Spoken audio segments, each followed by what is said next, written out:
TDS, Trump derangement syndrome. There are many examples of super severe cases of TDS. Then you have some mid to mild levels of TDS, and then you have some very lower levels of it. The extreme examples are people like Keith Olbermann or Mark Hamill or Mark Ruffalo or Rob Reiner or Kathy Griffin. Those are extreme examples. Most people in Hollywood or the mainstream media, they have severe cases of TDS and they will never be cured. No matter what happens, these people have TDS and they will never be able to get over it. And then you have the mid levels and then you have the lower levels. Now, back in 2016, Ben Shapiro had a somewhat serious case of TDS. What's your take on the current lay of the presidential campaign?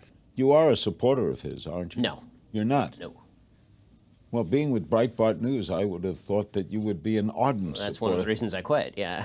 They are supporters, aren't they? Oh, well, they are not only supporters, they are Trump Pravda. They're basically the official outlet for the Trump campaign. No, it was nowhere near the level of the people I've mentioned before, but it was a serious case of it.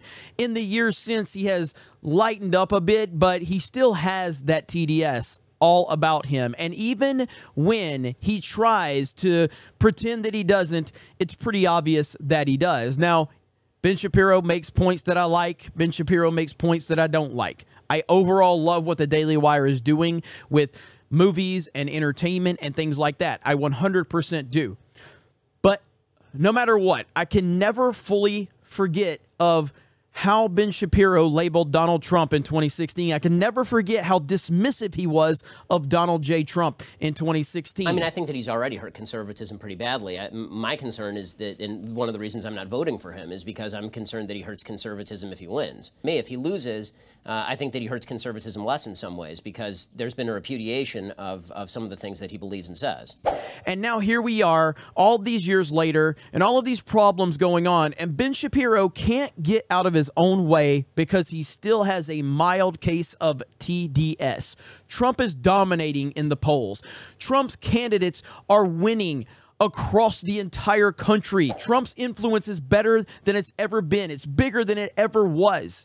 The momentum is shifting like we've never seen. Every time they try to come up with a story to try and discredit Donald Trump, nothing comes of it. Every time they throw something out there, oh, Trump grabbed the wheel of the limo and did a ninja kick and flipped over 4 different Secret Service agents, and no one believed that, but the media ran with it. They're insane. The latest is the raid. And of course, nothing has come of it. And it's all going to go away very soon. And they'll have another hoax that they can go out there and push because everything they try to label Trump, it continues to fail over and over and over again. And the more that this happens, the more that the everyday person is finally waking up to the reality that these people hate your guts.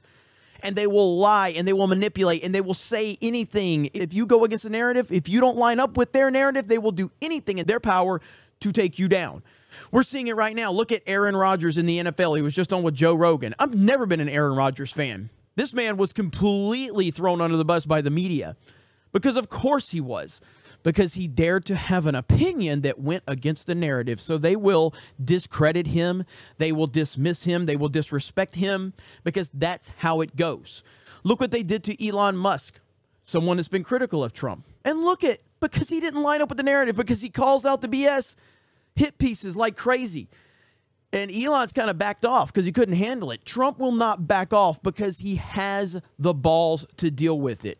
Now you have Ben Shapiro making this tweet. The Republicans are losing steam in the 2022 election. What are you talking about, Ben Shapiro? These are some of the reasons for this. The Democratic upswing in the wake of Dobbs being the most obvious factor. But there's something else going on here that represents a deeper problem for the Republican Party. The GOP is miscalibrating the very nature of the American political scene right now based on a myth. In fact, the entirety of the American politics is based on dueling versions of the same false mythology. The mythology of the emerging Democratic minority majority. Democrats have banked on this myth since 2012, believing that it excuses their cultural and economic excesses. This is untrue and has led them into an electoral box canyon as many minorities turn away from their woke progressive overreach. Meanwhile, Republicans have also banked on this to an extent that they believe only a magical person like Donald Trump can defeat. You see how dismissive he is? A magical person. No, Donald Trump is a flawed person like every single human being on earth. He doesn't lie about it. He doesn't try and virtue signal off of it. He is what he is, and he owns it 100%. And the American people have rallied around this man because he is as authentic as you can find, and he will battle against the narrative. He is the most dangerous person because he is not scared of the machine. And they know that. That's why they try to discredit him. This means that when Trump is attacked, Republicans immediately return to making him the centerpiece of the conversation, and this harms them electorally. As every poll is now showing, what are you talking about? Ben Shapiro can never get away from his TDS, because no matter how much he will tell you, oh, I was wrong about Trump, he can never fully embrace it. And this is the problem with a lot of the Republicans out there, the mainstream Republicans, people like Shapiro and a lot of the talking heads out there. They are so terrified to fully embrace Trump because their ego won't let them, because so many of them were against him from the beginning, and he proved them wrong, just like he proved the mainstream wrong, Hollywood wrong, Democrats. He has everybody against him. And now, I love this tweet from Robert Barnes. Shapiro has always been an idiot when it comes to voter analysis. He famously predicted there was no chance Trump could win in 2016. Ben Shapiro will never let go of this case of TDS. He can never fully embrace Trump. His ego won't allow him, because Trump made Ben Shapiro and so many others look completely stupid, and they know it, and it drives them crazy.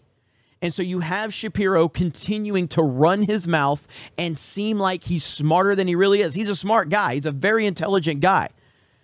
But he cannot get out of his own way when it comes to Trump. Trump's biggest challenge is not the Democrats. It's not the mainstream media. It's not Hollywood. It's not social media or big tech. It is people that have that R next to their name that will never fully embrace him because their pride will not allow it. That is the biggest thing that Donald Trump has to overcome right now. And that's why he needs support like never before. Make America great again. Donald J. Trump, the greatest president of my lifetime, and it's not even close. And I know it upsets you, Ben Shapiro, that he destroyed every lie that you said about him. But it's bigger than you, Ben Shapiro, and you need to wake up. You guys have a great day. Thank you very much for checking out this video, and we will talk to you later.